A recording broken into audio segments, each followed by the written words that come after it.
Well, good morning, Stephen. You got your cup of coffee going on. It's 5:25 a.m. on Saturday, the 28th of October. It's still dark outside, not even daybreak.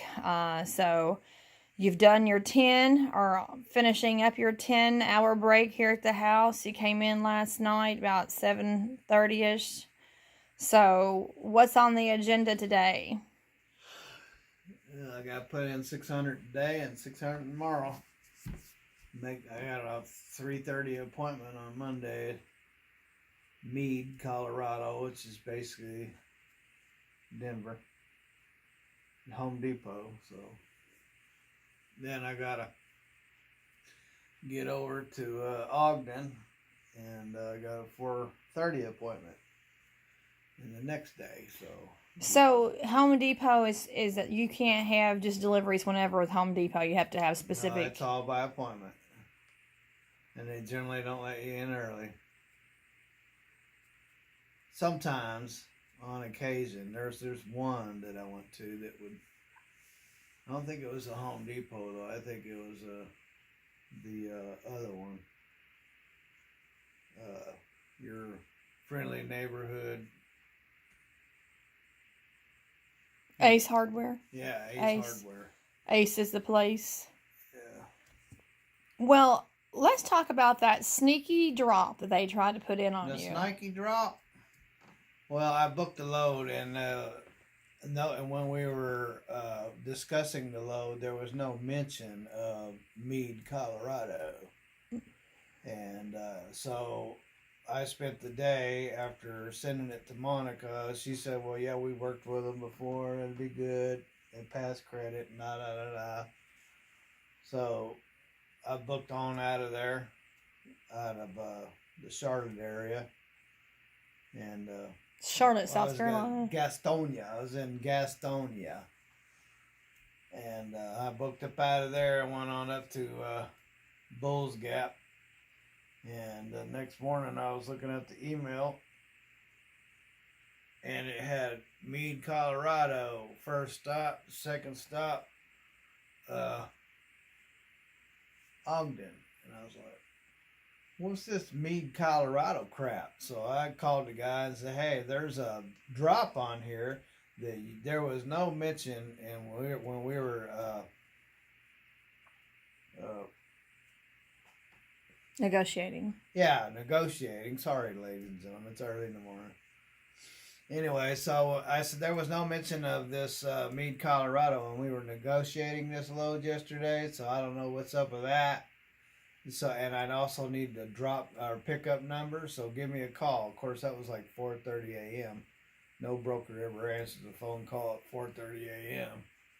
But anyway, so about an hour later, I was at the place, and I couldn't get in because I didn't have a load number. So I called him again, and he said, "I just received your message, and oh yeah, there is a mention of Meade, Colorado."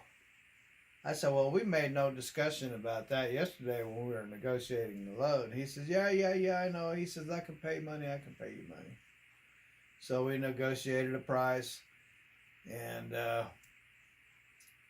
then he gave me the load number, and so anyway, I don't know. I probably wouldn't have took the load had I known about the Meade, because I was going to run straight over to Ogden over the weekend and be done with it on Monday. But he was able to sneak that in there. Plus, it required 6-foot tarps. I don't carry 6-foot tarps. But the 8-foot tarps could barely cover it. And not only that, when I got to the gate, they required 8-foot tarps. They don't have 6-foot tarp requirements. And so I told him about that. And he said, oh, well, that sounds like a claim. Because I told him, I said there was a man and a woman that was parked next to me, and they had 6-foot tarps, and 3 foot of the load wasn't even covered. So there's no way a 6-foot tarp was going to cover that load. And anyway, he goes, oh, that sounds like a claim. Well, it's none of my business. But anyway, I'll just let you know.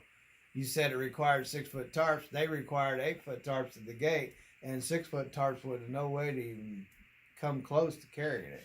And the load weighs like right at 20,000 pounds, so it doesn't weigh very much, but it's pretty big and bulky. It's like plastic tubing and stuff like that for fencing and stuff around your yard and whatever they got. I didn't look at it. It's all in packages, but So what would happen? So what's going to happen to the people that half the load is tarped and that's half none of my business. Look at here. Here's this is the way it works, ladies and gentlemen. If you're an owner operator and if you don't tarp that load, let me tell you something. That you're just opening yourself up to a claim, because you give them the opportunity to make a claim against you, and they'll do it, because it's all about ripping the truck driver off. You know, have you not noticed everybody is in the truck driver's pocket? Everybody thinks that owner operators are just making all this wahoo money, where I probably just about I almost have to survive off of food stamps. You know, I barely get by. I might make $120,000 a year, but when everything's paid out, I'll probably only bring home $20,000 a year. So it's not easy. But let me tell you something. You get a tarp load and it says tarp, and you pull up and that thing doesn't have a tarp on it, you're just opening yourself up to a claim. And believe me, they'll more than likely do it. So if you don't tarp the load, and that even if there is no damages, they'll still look for damages just to make the claim on you, because you opened yourself up for it. So, and you're responsible. So if it requires 8-foot tarps and you put 6-foot tarps on there and you go through the rain and it gets wet, you're responsible. The driver, the owner operator is always responsible. Always responsible. So if you want a claim against you, don't tarp it. That's all you got to do. If it's a tarp load and you ain't got the tarp, and if you don't want to tarp it, then leave the load alone. But don't fake it, because you're opening yourself up for a claim, and these loads don't pay enough for that in the first place. So. Well, I just feel bad for the people that had only the 6-foot tarps. It's not like you can run down to Walmart and buy a tarp. Well, I got tarps all over the place. I got 8-foots up on top of the container. I got brand new 6-foots in. I'll never use the 6-foots, but they're brand new. They came with the trailer when I got it from Bob, and I just threw them in the garage. I don't know what I'm going to do with 6-foots. I have never used 6-foots. I either use 4s or 8s. I've never had a use for 6-foots.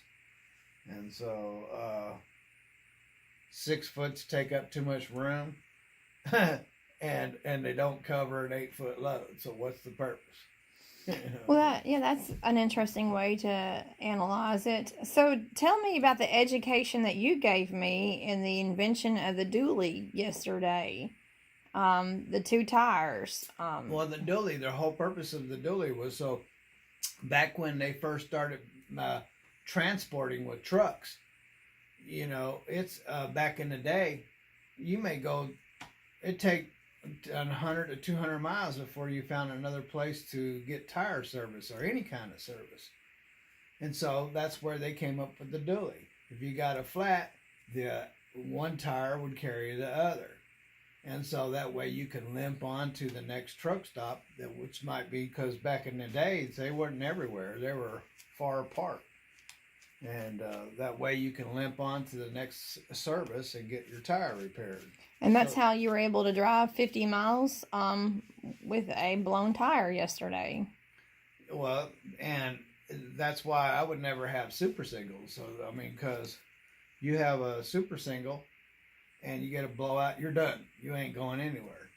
But if you have a blowout on duals and you can limp your truck, and you've got to stay 45 miles per hour. You can't be going slower than 45, because that's the minimum speed limit. But if you can maintain 45 miles per hour and limp on down the road, and you are not slinging rubber all over the place, then yeah, you can get on down the road. And that's what I did. I wasn't slinging rubber. It was a virgin tire. It wasn't coming apart. And if it would have torn my fenders off. But No, it had a blowout and it was staying together, and I was able to maintain 45. I tried to get it done closer, but people were wanting $600, $800 for a tire, and I didn't want to spend $600, $800 for a tire that would be a mismatch because I'm planning on buying a set here real quick. I would have did it back when I did the repairs on the truck, but because it cost me so much money, I was out of money to buy them. So anyway, I'll be getting them before the first snow because I don't want to be in the snow without a good set of tires on them drives. So you said that by the time you got to where you got the tire, because you had to drive on it, it was completely worthless, obviously. It was worthless the second it blew out. How did you come up on that gator? That had to have really taken you by surprise. Well, I explained it. So I seen the gator and I dodged the gator. Well, as soon as I did, I grabbed the mic and said, "Watch out for the gator in the road." And I said mile marker, and when my hand went up there and grabbed the microphone, my hand blocked the view as it was coming to my mouth, and at that very moment the mic got up to my mouth, I saw the gator, but at that point it was too late. And it was a full-size gator. That was the whole gator. Everybody out there drives truck, they're that big, and they could be about that long because they go all the way around. And it was the full gator. And there was no dodging it. I had a car next to me. I couldn't swing out, and so I just had to hit it. And I have a light bar at the bottom of my bumper, and it ripped that light bar down. And boom! And I said, well, and I just kept on going. But 10 minutes later, it went, poof! I guess it had damaged the sidewall on that inside dually tire, and just took a few seconds, and it went out. So what do the people behind you in traffic do for something like that? I mean, I don't know, Ruthie. I can't speak for people behind me in traffic. Hey, so if you're behind somebody that runs a gator, if you're behind somebody, have you Somebody ever runs a gator? Well, you know what I mean. Somebody runs over a gator. Have you ever been behind somebody that had? Well, sure, and that's why you always want to have plenty of distance between you. That's one thing I've noticed, and I wasn't always, but I made reference to it many times on the radio. Gotta hurry up and get up on that bumper. Gotta hurry up and get on that bumper. Hurry up and get on that bumper. Hurry up. That's what everybody does. If you notice when you're driving in traffic, people, whoom, whoom, they're going around you and speeding up, and you know what they're doing? They gotta hurry up and get on that person's that's up in front of them's bumper. I don't understand that. What is the need to be on somebody's bumper? Gotta get on the bumper, bumper, bumper. Gotta get on your bumper. No, you can't get in front of me. Gotta be on that guy's bumper. That's my bumper. I claim that bumper. You can't get in front of me. I mean, what's wrong with that attitude?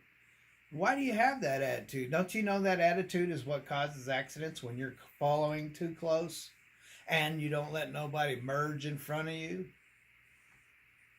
That causes backups and it causes accidents. For one, you might be looking down and this guy slams on his brake. Boom! You ain't got no room. You're going to rear end him.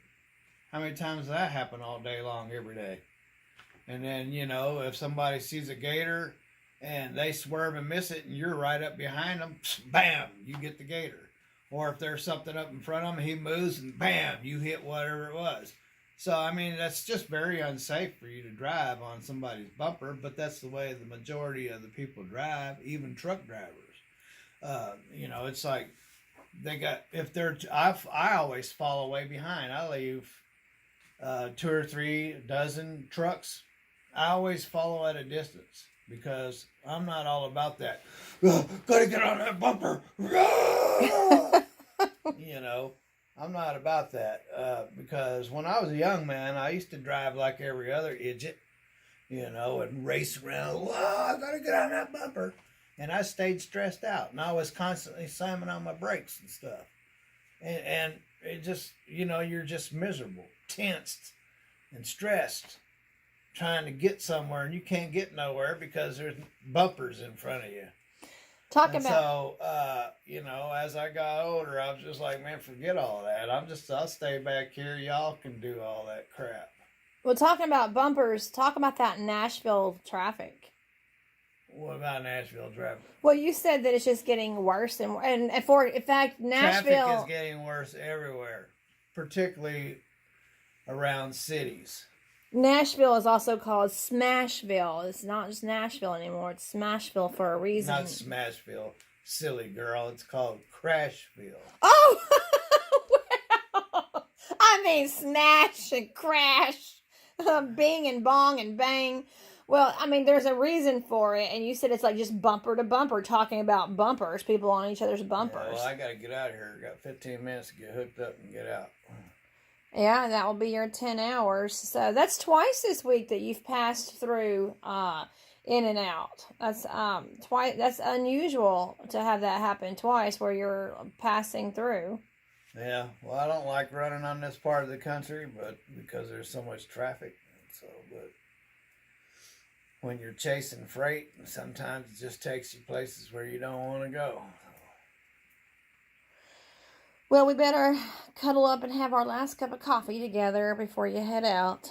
Enjoy sharing coffee. We got 15 minutes in, no cuddling. So No cuddling. no, it's all about me warming up the truck and getting out of here. You missed out. So. Or did I?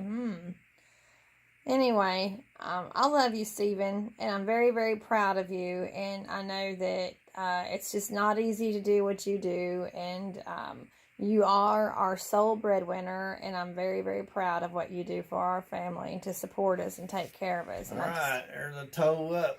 A toe up! Give you one toe up. I love you, Stephen. Love you too, Ricky B. Later, ladies and gentlemen. Later, Gator. Ah! That was bad.